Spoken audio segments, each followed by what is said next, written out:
oyo ba fait de roba la nasima kuna na yeko mona pasteur Joe abengi biso abenga na frère Edouard na frère Moïse na frère Moïse ayebisi biso botika makambo ozosala bozwa bamir oyo bobuka yango bamir oyo eza mabe bobuka yango biso tadobuka bamir ata tadobuka bamir wana so ntango ya tosisi kobuka bamir olaisse pase tikalaka ya vide nde bamir ebukani so bamir ntango ekomi na se yokomona sikoyo mir ya sika. Alléluia. Yoka. Mir wana ozomona bazobuka eza vi ya kala oyo ozalaka nango.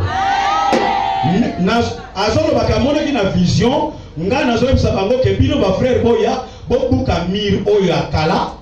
Mir ya kala ezobuka eza vi oyo azalaki nango ya kala. Vi ya masumu, vi ya kolela, vi ya kokangama, vi ya pasi, vi moko sans issue. Yango wana nde ezobukana. Ngai wana eza ngate, wana eza nzambe moto apesi ordre. Oye bamoni nga naza image kaka, mais c'est Dieu qui a déclaré. Na kati église oyo vi nyonso akala ekweya. Ezolakisa bamiri wa bondunda wana. Eza vi ya kala ozalaki nango. Mama Viki apesaki témoignage alobi na lobaki na molimo mosantu nakoma sembe na songa sika. Pendenge na sabo mama Viki alobaki na mimoni na songi chaîne. On sort ensemble pour son sa jeunesse na yo. Et pour la liberté, tu es capable de restaurer à mon souka na yo. Alors, maintenant, ouais, pourquoi Dieu va restaurer ça? Dieu a sa puissance, il y a pour restaurer un mot. Alors, du coup, Miria Sikebimaki, ce qui est incroyable, Miria Kala et Zali Bango Batupakaki, mais Miria Sika, Bango Batupakaki. Donc, Dieu te dit ce soir, Miria Kala, il y a un mouvement quoi il s'en go. Il y a un mouvement là-bas, n'a pas eu à Kala, n'a pas eu à Kolela, n'a pas eu à malédiction, mais il y a Kotonga Sika, Molimo Santu, il y a une Kotonga Yango, Tango Mouyela Chambre, qui te a eu de l'eau. Puissance na zambe kolaka yo yango moko ekobanda kotonda via shika kati na yo yango moko ekomema makambo ya shika kati na yo na libira ya kameni na yo yo okobuka mesete eski muta kotonda yo yebi makambo na yo okobuka vi wana ya beinfidelité na kati ya ndako na yo ya bamaladi ya liwa yo ozobuka ngo mais mon tozo tombe à si que ça Saint-Esprit. Yango yo lelo so yamba ye déjà le bana yambi boli mosa. Ah, j'ai la lelo azotonga mila sika kati na yo. Azotonga mila sika na bomo na yo. Ye muta kotonga, yo kakabuka, ya azotonga, yo buka, ya azotonga. Alléluia. Quand aussi si on bouge à Mirwana Sigata Mebimi, après ce qu'on a fait au Cameroun, Mira la somme au bouki et pour les bosons, on avait ma camboisa. So, on Mira Siga et Bima, plus Mira, on laisse la place de Bouga et Tiki sur ce espace et puis sur espace sur Nene. Oh Jésus! Mira Siga, on va élargir ma limite na yo. Mira Siga, Via Sika, et Mosuka Tebi Sika ya Kalezalaki. Via Sika, Zamba Somme Menayo Angomo Sika. Ça, c'est la parole de Dieu. Je te le dis. Soko Osana Kondina Wakamona Zolo, ça vient du Saint-Esprit. Tu vas vivre ça dans ta vie. Le temps, il y a un sang de la vie de l'Ekoki. Et ça, tant qu'on comprend de Wakambo. Nzamba kosuka te sika vina makale suka osuka kaka na chauffeur osuka kaka soki na nini le Seigneur va t'amener loin parce que makoki akokene musika ko uta na yote e ko uta na nzambe basenga ki ba frère te ke boke luka ba brique ou bien boke luka ciment ou bien bo luka sel mais cet esprit boko ayaki na nyonso na ba brique na ciment na sel l'esprit de Dieu a amené ça yo pendengo za wana nyonso cet esprit azomema oye kotonga vina yo oye kokomisa moto monene. On est réparer, on est restaurer. C'est l'esprit de Dieu qui va amener ça dans ta vie. Alléluia.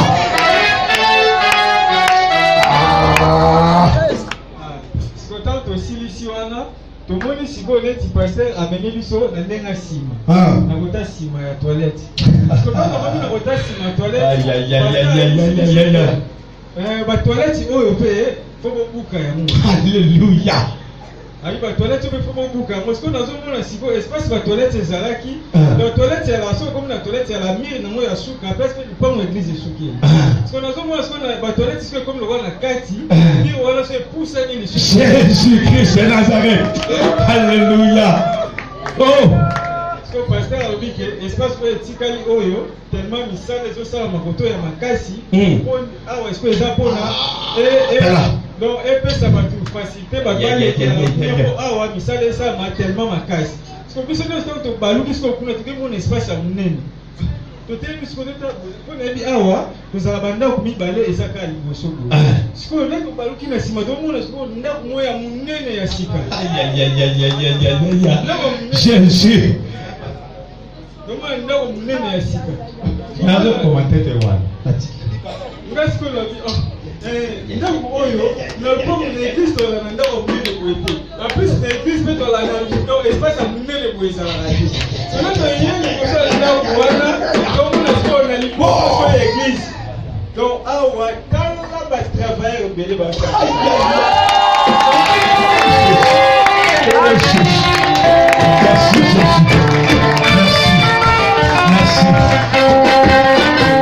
Merci Jésus. Merci. Ça la misala est bénie. Ah, ils ont besoin de parce que le pasteur a dit que ce qu'on a fait, na frère Edouard, na frère Moïse Arabi, en tout cas, les lots, ils vont travailler mingi. Ils n'ont pas que les noyaux, ils n'ont pas de popoto, misala les a vraiment ma casse pour misala ça la mamba mamba. Parce que là, la bimi sikolo, le télémi awa, toujours solo.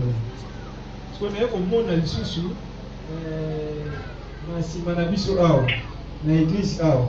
Là, au monde, toiture moi ya mulai, toiture télévision ya mulai, donc ya mulai. Oyote. Parce que nous avons besoin de la monde a monté les. Donc nous sommes pas exemple. Neko. Le message que tu viens de nous donner est tellement profond que ce message s'accomplisse comme Dieu l'a présenté au nom de Jésus-Christ. Yo tika ite likabona yo ekola e bakisama lelo nzamba bakisoma kabo mususu na kombo na Yesu Christ. Amen.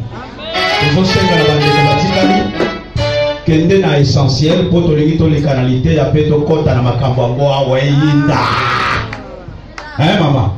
Kende vraiment na essentiel kende na mokuse.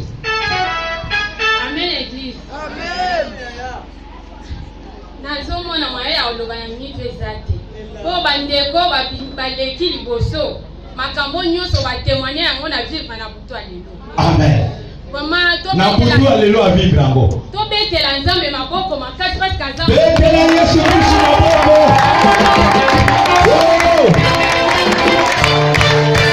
Alléluia. Kombo na mama Holland. Na mitali na zomitala na mukie na ngana mukuse na ngana nyonso o nzamba autalisa nazaka nzamba leki na nyonso. Amen. Mais par témoignage Serge ya pesi na onde kwa pesi na kosenga basana nzambe na tout honneur bokotange l'église de Dieu na Jean 3 chapitre 3 verset 4 dit na 16. Je pense que ça conclusion vraiment ya message oyo bandeko ba témoigner awa na vivre ngo na losambo eza bandeko mususu pe baba o ba senti penza o eleki na kutwa lelo na so devant église bazali pe na sima na ngai na o nzamba asali soki akopesa bango makasi batelema po ba témoigner monene na nzambe. Amen église. Amen. Maman,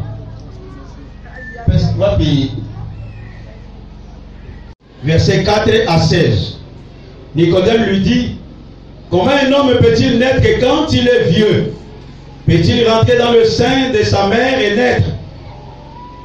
Jésus répondit, en vérité, je te le dis, si un homme n'est né d'eau et d'esprit, il ne peut entrer dans le royaume de Dieu. Et ce qui est né de la chair est chair. Très bien. Et ce qui est né de l'esprit est esprit. Amen.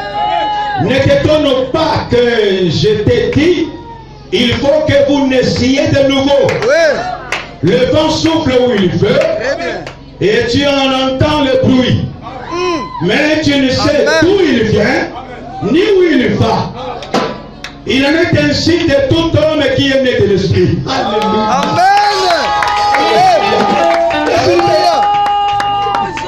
Alléluia. Jésus lui répondit, tu es le docteur d'Israël et tu ne sais pas ces choses. Vous savez, ma campagne, mon livre. Et ça peut nous passer l'ensemble de Béné éviter. À côté de Bélayo. À côté de ma campagne, parce qu'il y a un mot vivant à côté. Ma campagne, on dit il faut le mot vivant. Si tout bateau, il y a un ensemble de Kala. Ce qui a ouvert en côté, et ça passe à comprendre Yango. Très bien. Yango tango muto banda côté de Bélayo, il y a occupé. Quand tu as les choses dans mon site, en vérité, je te le dis, nous disons ce que nous savons et nous rendons témoignage de ce que nous avons vu. Amen. Quelle transmission. Alléluia. Alléluia. Si vous ne croyez pas, quand je vous ai parlé des choses terrestres, Alléluia. Comment croirez-vous quand je vous parlerai des choses célestes? Ah, les choses célestes. Yo so croire parce que yo ensemble. Amen. Yo so mo bonami ensemble. Amen. Yango yo so croire. Mais les autres, personne n'est monté au ciel si ce n'est celui qui est descendu du ciel, le Fils de l'homme qui est dans le ciel. Et comme Moïse éleva le serpent dans le désert, il faut de même que le Fils de l'homme soit élevé, afin que quiconque croit en lui ait la vie éternelle. Car Dieu a tant aimé le monde qu'il a donné son Fils unique, afin que quiconque croit en lui ne périsse point, mais qu'il ait la vie éternelle.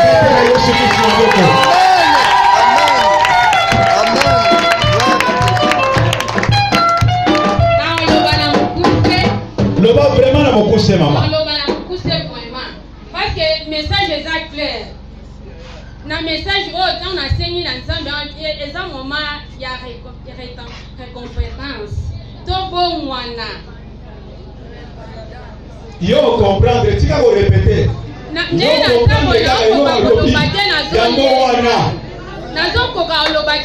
ça, moment, il y a bon voilà. C'est ça. Et ça, moment, il y a voilà. Mwana kata yoko monanga alobi mama yaka nabini lisusu naza kolemba abi na yebisi kende na zoya tina sisi kolesa bana na kei o mama zobela nakuti mama lali azolenga mais na mona ki mama abandote kama pa journée nazoleka mais na mona ki na lobi lisusu elote abi bo yebisa eka na zoya na kei nakuti mama tellement vraiment lali na se pas même elamba azolenga azokokata lobi donc aye kobenga yo que mama na bango azobela yo kende kuna baluki pasteur te ozola na église ensemble makambo eza biso ba pasteur bato tomona yango mama zela biso ba pasteur te awa na église oyo nzamba azwi oyo atiaka na ba pasteur atia yango na bandemi awa. C'est-à-dire que beaucoup de gens ici sont appelés à servir Dieu. Pas si peu de balles. Et écoutez, tant que Kuna, moi je ne connais pas les témoignages, mais vous-même vous allez entendre. Oh, nous avons passé à la pasteur. Double la muka. On a zo kokate, maman a zo kokate, kingo pasi, kingo na kokate. Abi ah Seigneur. Navandi kimia na koka olobate abi ah. Naza na attention na zonga na zwa bilo nyonso na salle la canton ke kuna na ke na zwi tension mettre na thermomètre na kisi bilo kwa ngana bité je vais prier d'abord na bandi prière après na yebite maman dielema forcer vanda na prélever na check thermomètre température normale 37 na prélever tension normale abi Seigneur mais ma biso na dimension na zo pe na bondeli ko na mama ngadi no nzamba lola na yebi ke na zamunganga na nzoto mais na mama ona zo somba kiso mama o ekopeto le bi amen parce que ye kwa kondimonga na za na ngoya za na ngote ayebelinga kantamu en tant que munganga mais na zo ba ke yo zo ko pera à travers kiso na kimi na yebi bango bopesa mbongo tozokenda mwana sombaki toyeti na pharmacie tosombi kisi donc mama azokoka te, je vous dis azokoka te na ye napesi ye kisi na toboli ye babi mama kobanga te. En tout cas lobi ntango nakoya nde napesi yo kisi je pense nazondima nzambe na ngai lobi okotelema okolobaki ya vraiment naza bien nabimi mpe nakei napesi ye kisi ntango tolali na butu molimo ka na priaki na ngai me nazosentir forcément boye ngabi tini naosentir boye nabandi prière après na sisi ko tendance ya na parlant la mais naokoka te naosentir nzoto eza ngai ya olemba tinalali na boye na se na prier pongi ezwinga asuti ki boy 0 nga moko na releki 0 na tali boy na montre 0 1 minute na bandi prière na yebite dimension nino nga na koma ki alléluia bandeko to bana meme na kati ya lupango ba témoigner amen baza na kati ya koyoka meme bana ba moni yango dérangement na okoka te koma na koko se maîtriser ti nzamba amemaki nga mosika na comprenaki te. Par après, elle a dit na bando parler en ligne. À travers prière, na bando salle en ligne. Azo ya kisangai tozo kende groupe pelé. On dit ba maman tozo kende belé. Quand to kende na sens évangélisation. To la chaque mutaza na ne loko na ya bando. To le pinga c'est quoi tozo kende boye. Côté ngo tozo kende to côté l'église na bilamba boye. Côté ngo tozo kende to comprendre. Ba tenga to zala na ngo tondeni. Et par après, alors bon, normalement il faut que la bilambo, la bilambo, to sala na bateni to la bilamba pembe. Mutu na mutu abandi ko lata elamba to lati bisonyos uniforme bilamba pembe. Amen. Ngabi asiko ngabi bilambo na ketango na chasser ko ngabi na lati bilamba pembe. Na ko bude ngamoko. Ndeko o avandi wana ifaa telema s'il vous plaît. Na moni papa. Est-ce qu'on peut mettre la Yesu Christ maboko? Papa, osambe na biso te bana liboso ya Torah emendi namoni yangali papa oye toko kwa mbelanga bilambo parce que biso mission tozo kende makambo ya kolata bilambo ya kapitalité il faut to kende na tenia ya pembe abi nga kote to wuti na camarade na yepe na kombo na mona bango mbani ngabi papa eza na ngo na kibaki elsulte de continuer na continuer prière vraiment na continuer prière. Seigneur, qu'est-ce qui se passe? Na sili sinza bakandinga na lali vraiment na koma ki fatigué na kokite pena ero na lamuki na comprendre na forcer nzoto na makasi pona lamuka dans la lamuki na tongo na lali na sa poninde ba pesa nga passage wana lokola ina mona ki na vision na camarade na ye abi nzamba lolobela ngaki okosala effort na passage oyo mutu nyonso oyo zani na problème eza bato nazolobela bango nazolobela yo passage oyo il faut otangisa bango na tongo apesi nga kombo eza frère Jacques na frère Adela na la muki bona prière merci Seigneur na tongo wana ole na prière kande to sambe na komi lisusu na parler en langue yango nde lelo yango nde Seigneur mabina tanga ka verset ngona komo lenga makasi ezate na komo lenga bina tanga ka passage yango tango na tangi passage yango na comprendre mabi Seigneur azana makambo ebele ya kosala pona est-ce que ngai vraiment nazotambola mlengeni na banyo sala examen de conscience que nazana ba problème na ba nzambe lokolo lobi à travers message o mutu nyonso nga nazana na problème pesanga makasi ata moko na tongo na lelo nga na kutana na ye kota on abimi na banyo bituna est-ce que na mona frère wana wa na yebi pete bisika avandaka na ebite papa na bimi boye na zibos na ba panasima ke bose na otala frère wana na ye ba osolola na chambre bazo solola si ero otongo makasi na komi mal à l'aise na omona ba banyo ta wali nyambi te soki ta ko bima na lupa na bose mbangu na ye ngabi papa s'il vous plaît na sana message na so pesa na tongo na nzamba pesi ka bokende tinde na vandisi bango na pesi message wana batanga alobi merci eza bongo abi lolenge tozotambola nzamba osepela na moti lolenge tozotambola zote amnya nzamba osepela na moti donc message ozo loba tobongwana.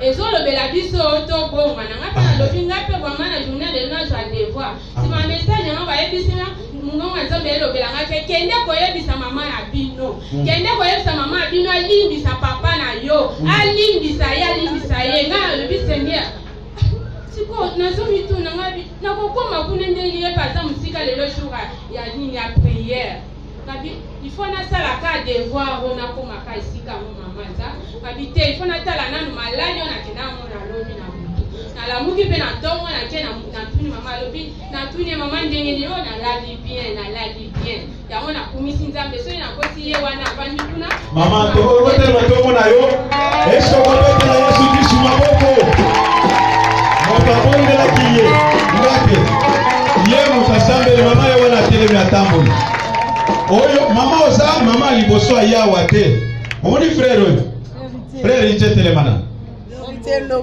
toza déjà frère ndenge ozomone wana abondelaki pepo na mama moko asala baposo na ndako atambolaka te abondeli mama abiki ayaki dimanche oyo eleki kuna wakotémoigne baimage eza azoloba ke libulu wana ifo etikala bongo bino église na bino ekoleka te ekende ti kuna mpo tolobi awa ke église oyo tozopanza oyo nyonso tozotonga sika ti kuna na soka alors mutu wana azoloba ke makambo oleka bokende ti kuna eza te parce que soki boketi na nsima bokobebisa biloko na ngai ezala kuna na nsima bokodétruire yango bien aimé loba ezala détruire kuna na nsima ebebisama loba ebebisama au nom de Jésus Christ ebebisama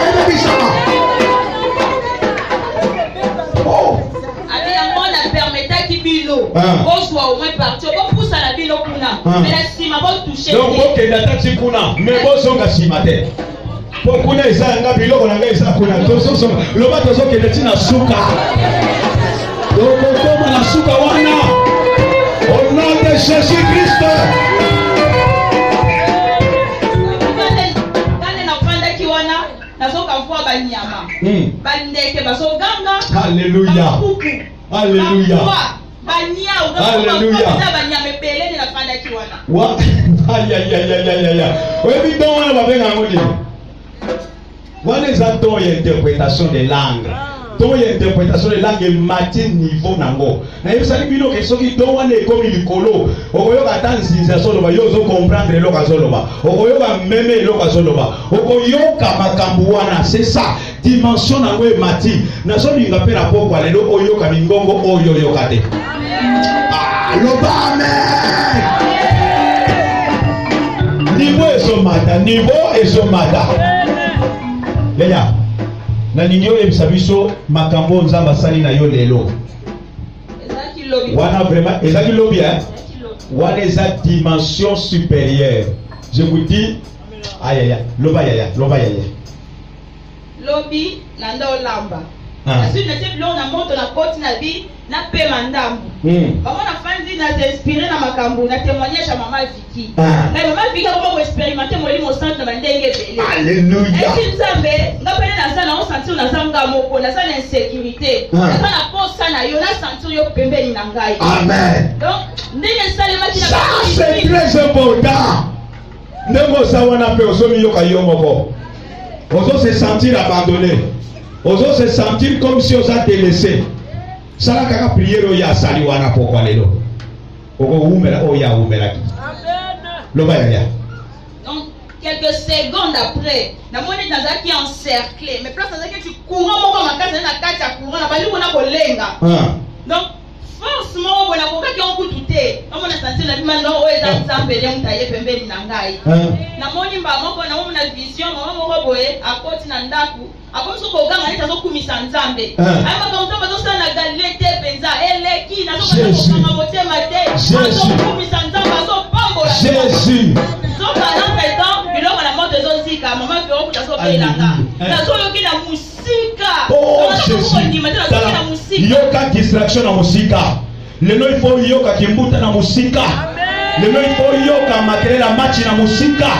Compte na mosindo na nzambe na poko lelo nazoloba na yo lelo il faut compte na mosindo na nzambe okoyoka kula wana oyo ndeko mwasi azoloba ayoka kineta koti na tata kula yoko yoka ngo lelo okozala connecté na lola tala tikana Tant qu'on a solo, il faut y tirer. Okoyoka neti courant moko elati yo et entouré yo matoi na yo ekobanda koyoka lola ekoyoka sute bato baza pembe na yo ndenge oza na poko lelo c'est ce qui va se faire soko ebisi nzambe yaka pembe na nga lelo comment place nga na sali tu vivras ça matoi na yo nzambe akopusha yango pour ce qui se passe dans ce monde akofongola yango pour ce qui se passe na lola tu entendras alobi na moni na kiso mama moko akotela ndako abandi koloba nazokumisa nzambe oyo azosala na eglise oyo antuka eleki monene kuna na bamoto biloko atiaki na moto ezosika basobelela ya Julia mato ya Julia ezoyoka te parce que mato nzambe arécupéré yango yango nalobi lelo nzambe azorécupéré mato na yo azorécupéré yango okoyoka lisusu te kofingo bafingaka yo yo okoma soko bandi prière omoni bana moko baloba mabe o baloba na yo lelo koyoka yango te lelo nzambe azorécupéré mato na yo azokomisa yango ya ye lelo koyoka kaka l'exercice l'éternel lelo koyoka kaka nzambe azoloba na yo naza na yo nabosana yo te nakotika yo ata moke te nakozala na yo ntina suka nakolongoloma ya misu bato bazosenga yo lelo lobi bakobetelo maboko c'est ce que tu vas entendre ici lorsque présence ensemble koentouré yo okoyoka yango c'est ça nazoloba na yo na kombo na Yesu Christ. Ça c'est la dimension supérieure. Et puis chose étrange, lorsqu'on a eu qu'on voit les pembeni, on a dit oui ma fille, mais non qu'elle n'a pas maman nangai. Oui mamie, Alléluia. Alléluia. Mamie, oui on dit na la boutique na bibi na ébicier. On a dit maman fille, on a dit oui mamie. Alléluia. Oh Jésus. Après na senti na maposa kobonde la kati na ngai. Na sisi olamba na koti na ndako. Tango sisi olamba abandi ko la kati na yeke ifo na bondela. Lelo yo pembe ko zawana tango ntoma ko banda mateya oko sentir kati na yoke ifo na bondela. Yo ko zela te mateya ko na suka lelo na so bisa yo solo. Zala connecter la Saint-Esprit, zala connecter. Zala connecter. Okoyoka kati na yoke ifo na bondela, ifo na kota, ifo na bana ko parler na okoyoka yango. L'esprit de Dieu va nous amener très loin aujourd'hui. Alléluia. Ayoki kati na yeke ifo okota na ndako bana ko bondela koti na ndako. Yoka sikota makota ki na ndako. Na koti na ndako na banjo. Wana makambo tozo ba lobby, esali maki lobby lundi. Na banjo bondela na koti na langue na kumisi nzambe na bonde ti. Un moment, maintenant par là on a kati na esi nzambe. Nazaki na yofukama na fanzi abinzambe na fanzi aningiyo maliboso na ngai to solola. Alléluia. L'expérience. Moi j'aime ça. Omoni makambo yango eza na mama Viki asolo banzambe na solingo ya siko fa ofanda liboso na nga to solola na yo nzambe bien aimé nzamba azali nzapela nemsande na nzambe na nzamba azali awa nzamba azali présent awa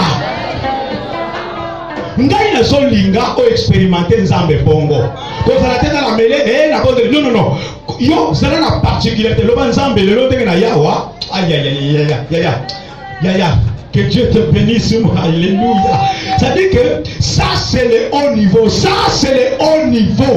Ça donc maintenant elle réalise que Dieu n'est pas une idée vague, mais Dieu est une personne réelle. C'est ça ce qu'elle est en train de réaliser. N'a pas invité à yépe avandi. Je vous dis, tant que l'objet nzambe na so lingo ya sikoyo ofanda liboso na ngato solo là. Écoutez ce qu'elle va dire. Après quelques minutes après, donc présence à mon tour liboso na ngana ayoki neti mutu moko aye ya zela ayoki neti mutu moko akiti siko atelemi liboso na ye azomona mutu te mais azo sentir présence à mutu moko atelemi wana mutu ngo siko azo envahir ye, c'est-à-dire que présence à mutu wana ebandi kopalusa kati na ye. Elle sent qu'il y a quelqu'un qui est ici devant moi. Mutu alobaki yaka to solo là. Il est descendu sur les champs. Ce soir, toi aussi, tu peux expérimenter Dieu comme ça. Oui, nzambe kita sikoyo nasala makambo to solo la nzambe kita memanga ici nzambe sala boye. Nous voulons ça, que chacun comprenne que à nouer une relation intime avec le Saint-Esprit. C'est comme ça. Okoki kokoma na relation moko particulière na Saint-Esprit. Bozo solo la bien. nazolinga Saint-Esprit lelo osunga nga nasala eloko boyo nazolinga na pokwa lelo namona misu na ngai fungama nazola besoin na comprendre eloko tel omoni ndoto nalotaki na comprendre kite nazolinga tanto osambela wa ofongola nga namona mosindo makambo. Je fais des expériences comme ça, ça t'amènera loin avec Dieu. Alléluia. Loba yaya. Donc présence à moutoua na mona qui était na fungola qui misu te na sentir que azape hotel matana ofanda ninga na fanda ki na fandi na croiser makolo boye donc na ko loba te malobe silinga na mundo na besi na kangami donc to ninga na susute donc ninga na loba malobe zolo non yeye mo kangi na loba susute. Alléluia. Donc ça fait vraiment et oumelaki na fandi na donc na mte wonaka non ko ka ko bimisa maloba te. Alléluia. Si un moment na bonne tazaki suta longwe mais à longwe non qui pepe na nzoto na bambani pena na kwei boy donc na lemba ki na koma ki faible. Alléluia. Na koma ki faible wana na ko sambela kaka tala yaya. Ça c'est l'expérience. Nous savons que Dieu demeure en nous par l'esprit qu'il nous a donné. Amen. Nous connaissons que Dieu est en nous. N'a pas toutes nos questions. Parce que Dieu est esprit. Qu'est-ce qui te convainc que Dieu est en toi? Makambo on a expérimenté na Saint-Esprit na vie na nga. Yango eso convaincre nga que nzamba zakati na nga. Pour y nzamba zakati na yo, il faut avoir la bonne expérience avec le Saint-Esprit. Qu'est-ce que tu as déjà expérimenté avec l'Esprit de Dieu? Yango est convaincre yo que réellement nzamba zakati na yo. Ce qu'elle est en train de raconter, c'est une grande expérience avec le Saint-Esprit. Yo peux expérimenter un bon apport. Je te dis la vérité. Mon frère, papa, maman, et si vous avez aux langai, je te dis la vérité. Na poko ya lelo, moto akita qui c'est Jésus-Christ. Na yebi que ça c'était la présence de Jésus. Preuve c'est quoi? Tango akei oyoki neti makasi nyonso esilio. Mutu nyonso toyebi basala nzambe bele bamona Yesu. Bazali, bamususu za bazo baboyina bango. Quand ils ont été en contact avec Jésus, tango Jésus a kokende, bango nyonso balobake na bambana ki na mabele, makasi esilinga nzoto eleminga totalement. Ça c'est la présence de Dieu qui est venu là devant toi. Cette présence aussi va te visiter ce soir ici qu'au salut. Ngai pasteur na yo na zo ebiso na kombo na Yesu Kristo ke nzamba zo kite na yo lelo. Oko umela ye na lolenge moko ya makasi koleka. Alléluia. Et après, on a continué les prières. Mais on a pas de la langue et bando yate. Na on répéter que ba verset biblique. Non, c'est ce qu'on dit mais non, c'est ça kangai makamona sur le la Bible ça yangai. Na dit que merci parce que tu as dit que quiconque se liguera contre moi tombera sous mon pouvoir. Alléluia. Merci parce que tu as dit que toutes les langues qui s'élèveront juste contre moi, je la condamnerai. Merci parce que tu as dit 1000 tomberont à ma gauche, 10 000 à ma droite, je ne serai jamais atteint. Oh Jésus, est-ce qu'on peut mettre la Yesu Christ sur ma bon côté? On peut mettre la Yesu Christ sur ma bon côté? Ça c'est la victoire. Alléluia. Alléluia. Alors bien, les gens continuent à savoir en langue, mais tu vas bloquer langue. Balobi na ye banda ko répéter kaka ba phrase ya Bible, banda ko répéter encore. C'est ça victoire. Ba phrase on a banda ko répéter, c'était une façon de confesser victoire na ye le kola be ennemi a vie na ye. Alléluia, que Dieu soit loué, alléluia. Oh. Après Sili na oki voix pasteur Jozo le belanga na matoi. Ayi singai à partir de là on se comporter de nengo zalaka. Au fait de nengo zalaka. Tu dois avoir la tempérance en toi. On a quand même ma casse senga yango wana. Tu dois avoir la tempérance en toi. La tempérance. Tu dois toujours dans la prière. Tu as tozo bonde, à tozo tambola, tozo suba basani. Kotika le bonde lité, bonde la bakaka, bonde la. Alléluia. Et après, alléluia. donc, fois, on a pasteur pasteur Joel lobby est ici. Maman a lobby amen. On a bien amen à fungoli mission. Tu peux voir pasteur Joel banda. Mais il pas quitter Kazalaki. Donc il voit les banda dit mi kuna tunya papa qui banda kala. Habita yeka masiko. Mais non que peut-être faire. Donc question tu no jinga lobby wana yo ndo makamango ebute ko sila wana. Aïe aïe aïe aïe aïe aïe aïe. Azoyo kanga na solo banaye yo kozala susu tene ti bato mosusu. Mutu alinga expérimenter Saint-Esprit akozala susu tene ti bato mosusu te. Vo wana yanga soko mongongo na ngai solo banaye yo ndengo saboyo atozo sokola basani atozo tambola na nzela sambela kaka yo lo sambola yo ikatala kate. Alléluia. Yaya. Que Dieu te bénisse. Makambo zo umela wana na lobi na yo. Loba na nzambe sala nyoso lingi na binanga. Menanga isiko lingi komebanga. Komisanga o lingi komisanga na sawana. Nzambe azwi isiko zalaki amemi yo awa. Pour que l'influence nyoso ekweya yo tika na kaka sous influence de Dieu. Moi j'ai l'œil spirituel pour voir les choses. Aza papa na maman oya botie baza vivant.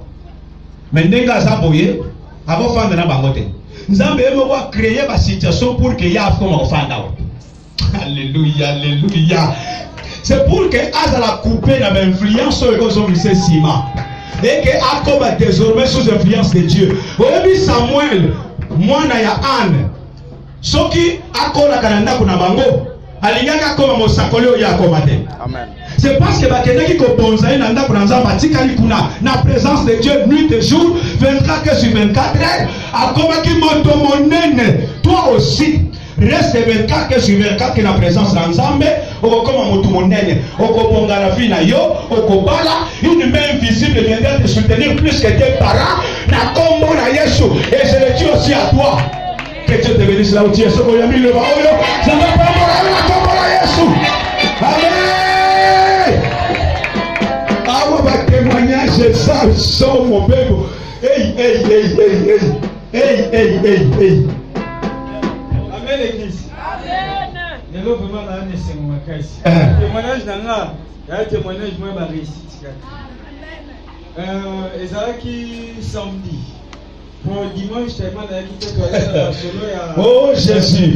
Ma solo ya famille, pasteur a dit ma solo mo autre solo. Ah. Yango senga ke dimanche na. Le samedi wana na le nande ko bondela nazomona bazolakisa ngaki tuza l'église. Ah bato nyonso bazomona. Ah wa bato nyonso vision bazwi yango. Yo moto zo ya mona nte yamba ngo nom de Jésus Christ. Yamba ngo nom de Jésus Christ.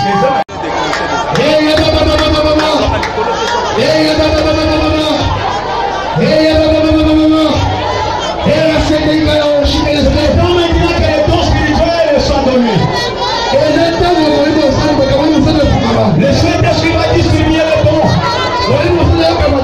Il va t'ajouter, toi qui as déjà les dons. Toi qui n'en as pas les barabara, va commencer à toi maintenant. Le barabara va commencer à toi. Toi qui as déjà les barabara, Dieu va t'ajouter le béton. Lève la main là où tu es. Tu vas recevoir le Saint-Esprit. Et le don spirituel va éclater en toi maintenant. Le Saint-Esprit va souffler dans ta vie. L'Esprit de Dieu va souffler un vent puissant qui va t'emporter et qui va déclencher le don spirituel en toi. Le vent du Saint-Esprit va souffler. Tu as les mains levées. Le vent du Saint-Esprit arrive déjà. Toi qui n'as jamais vécu la manifestation du Saint-Esprit, sois prêt. Sois prêt, dis dans ton cœur, je suis prêt. Dis Seigneur, je suis prêt. Je suis prêt. Ça va commencer. Ça va commencer. La manifestation du Saint-Esprit. Ça commence. Ça commence. Le vent du Saint-Esprit souffle déjà. Le vent du Saint-Esprit souffle. Tu vas sentir cela maintenant. Oh, le vent du Saint-Esprit. Le vent du Saint-Esprit. Souffle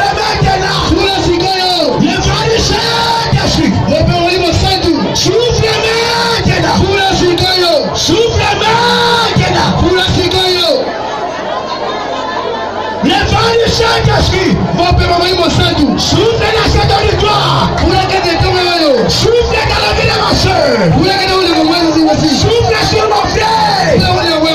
Souffle maintenant. Oh Saint-Esprit de Dieu. Souffle maintenant. Souffle au nom de Jésus. Que les langues se libèrent. Que les langues se libèrent. Au nom de Jésus.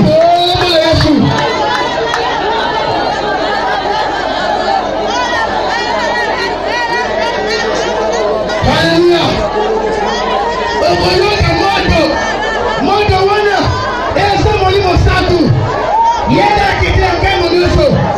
Alléluia. Alléluia. Si vous croyez, à qui dit les gens, à aussi les gens. Alléluia. Que les vents soufflent dans ta vie. Que les vents du Saint-Esprit soufflent dans ta vie. Que les vents du Saint-Esprit soufflent. Souffle. Souffle. Souffle.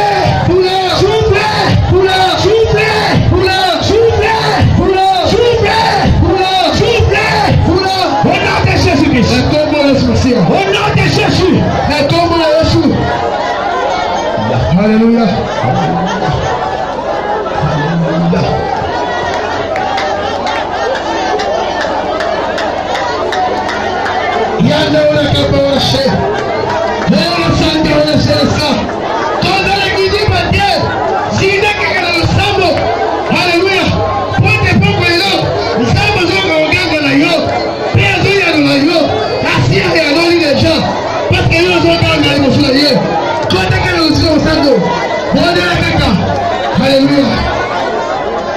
Reste calme là où tu es.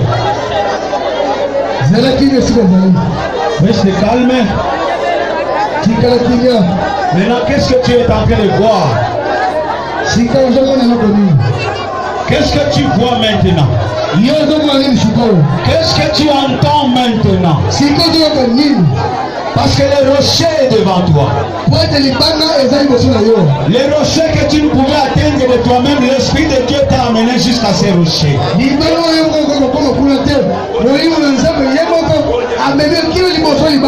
rocher, c'est Jésus-Christ. Tu es devant Jésus-Christ. Mon frère, tu es devant Jésus-Christ. Ma soeur, tu es devant Jésus là où tu es. Je te rassure que tu es devant la présence de Jésus-Christ. C'est pourquoi je te demande qu'est-ce que tu vois. Sois concentré, sois calme. Comme tu es devant le rocher, tes yeux vont s'ouvrir. Et tes oreilles aussi vont s'ouvrir. Sois concentré. Seroyo, c'est la liboso l'église oyo kaka maboko sopela moto ye. Ndenga sawana soka bondeli pona moto azobela bika kaka. Ayoka maboko sopela moto azola ba pasteur pesanga mai na cha maboko na kacha mai maboko sopela nga moto. Yo ngo deja. Loba vérité yo ngo deja. Ezo salima kaka ngape ezo kamusanga na mona ngo pena nte. Vérité zangwa. Loba ye. Amen église. Amen.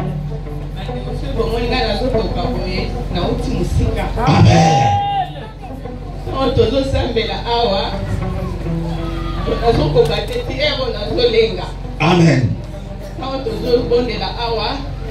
Namoni tozaki na mulongo. Na mulongo tosimbani maboko boye tozokende lokola ville indienne.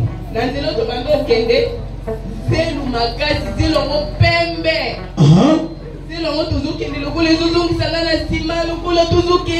Jésus.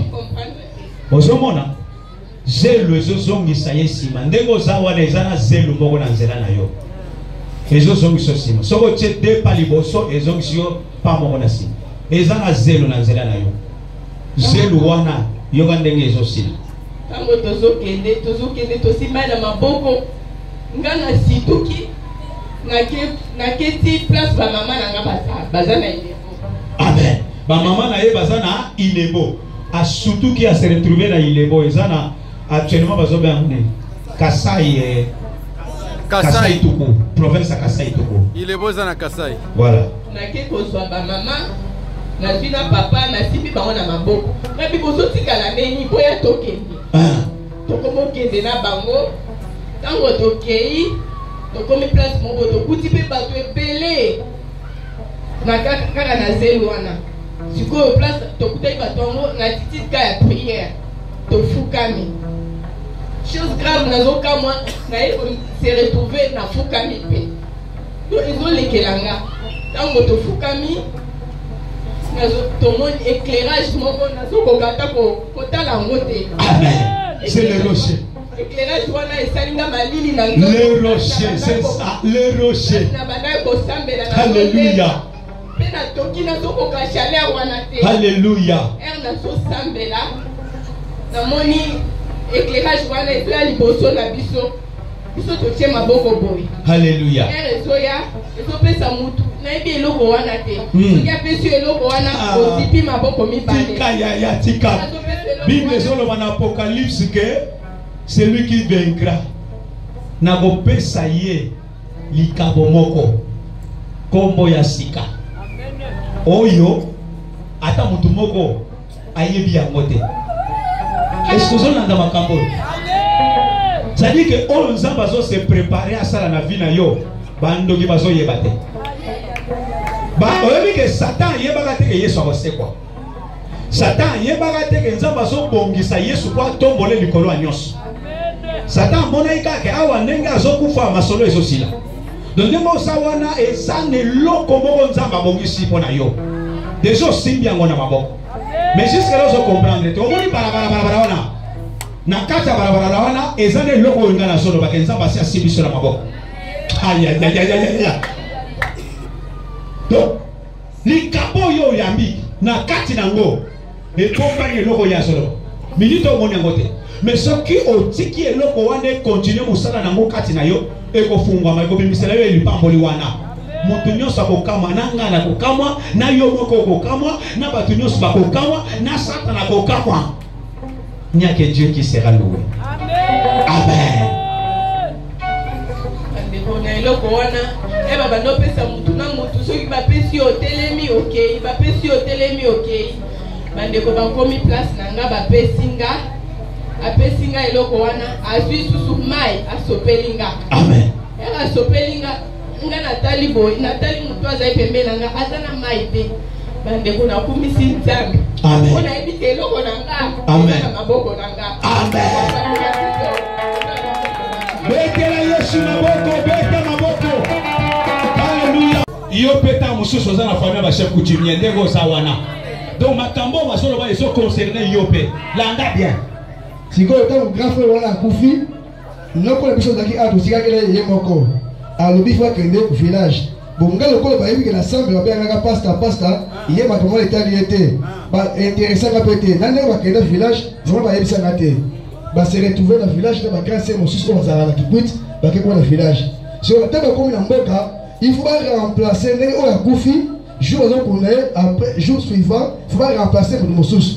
Sikoyo noko fone alobi awa nazo ba ba bazali. Mais nazo ko te o remplacer les siga oya kufi. Nazo kende ok. Merci. Tozo luka mutakota o esika. Abi dans ce cas, tozo pe la kaba koko ba ke luka esika Emma parce que grand frère comme Emmanuel, Emma. Tozo luka esika ya zali. Ye zali na mona ye pete ke koto yo grand frère biso so sali akufi. Ye azalaki na Kamonia. Eza na RDC me pembeni ya Angola na kota Chikapa. Omoni ndenga na soloba. Koloba te kut. Amen. Sikoyo tango ba lobi bongo esika zala ikuna. Mbala moko ye subitement abengi na Kinshasa awa. Abi nazoka c'est comme s'il y a un problème na niveau ya Kinshasa. Abenga inga pete abengi juste noko. Noko azaki awa te azaki na village ayabite fois abi. Voilà mutu nazako luka yeyo amen ke mutu nazako luka yeyo mbala moko pe yemo ko ba abengi bato sa village nga masolo babetelanga. Donc grand frère kuna na kamonya ayogi posa ko benga noko oya saka kisasa yemo ka bongo tango bengi noko nzonde noko akenda ki cérémonie ya chef coutumier wa kufaka tango bengi alobi voilà wane za mvutuma ebendaki ndekwa benga noko eza ba force ya mvutuma tango susu pe benda na makambo mususu lelo ezotika yo libela lelo deja pe etiki yo na kombo na Yesu Kristo tango bengi ndenge wana mbala moko ba kosi ye ke yaka toza situation moko na Kinshasa bazwi moko batindeli abi oyo lubakuna biso do tindeli ko bazwi $500 batindeli po e paniquer ye na mona $500 azwi pe avion aye atterrir na Kinshasa awa tanga comme na Kinshasa ayaki ngenda ko ngawa na fa na 3 na quartier 3 aye bisinga ye ngabi eloko yo yeli nazo présenter eloko mabe atulika nini ngabi iyo bazo keto chef coutumier na yebise bo awa na 3 na yebise abi te ngabi so ba ko tselo ko motali boso à côté de nous zangai parce que je ne fais pas yo comme chef coutumier qui chef coutumier ezambu sala satana au nom de Jésus yo moi nzambo ko comme chef coutumier te comme chef dans les affaires de Jésus-Christ comme chef ya spiritualité chef ya makambo na nzambe ya makambo kolataka binani te ko ke na ba cimetière ko sala ba cérémonie te wana eza makambo nzambe te. Dieu n'est pas dans ça. Yo ba komisa yo jamais chef coutumier au nom de Jésus. Amen. Merci malango balongo awa aketi na mboka ngala jour voyage azaka ndako nanga mena ibakate c'était brusquement au voyage à Kemboka taba Kemboka c'est là batika batakiye état chef coutumier donc pendant que na mboka azoka ni Kamoya ni Kikapa ni Kinshasa atika libela na mboka comme état chef de groupement azak tata mokolote akozala tout autour ya ba 50 ans akomi na ba 50 ans tango bachaki ye azaki na ba 40 jeune ba mami yango yo ba mama te soki ba mama yo lelo ekwei amen ndenge yo koma ki liboso libanga ekwei soki basala ba projet na bango po yo koma chef ya kibonganga na bango yo koma soki mama nadi na bango ba projet na bango échoué na kombo na Yesu maman continuez l'itatoler parce que maintenant esalema bongo bato bamona nete suka wana nzoka nde makambo wana nyonso ekanga libota mwasi sikoyo bango babala Yesu akiti kati na ye lelo pona kokangola pa libota na ye oyo ya botama me libota mobali na ye na ndako na ye moko. Est-ce qu'on va dire que Jésus-Christ est Seigneur?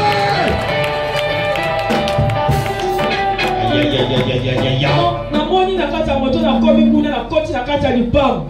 Namoni dans l'esprit na mona pendere ni na mboka beza batu bafandi batie bakoni bayokola moto. Namoni pena papa bulute mapa vandi wana. Directement na koti l'esprit na koti na kati ya ndao. Directement na koti na kati ya chambre. Oh Jésus. Chambre ya la ka esprit de tina eza na sambetu. Si vous avez un côté de la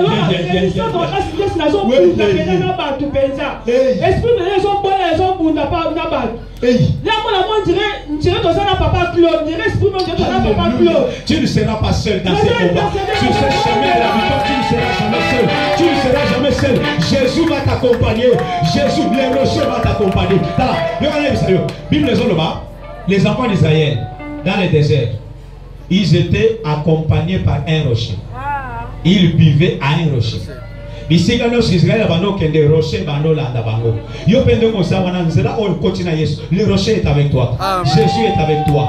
Tina suka victoire ya suke ko zwama. Yesu akotika yo ata mokete, ata mokete. To kotina kata chambre.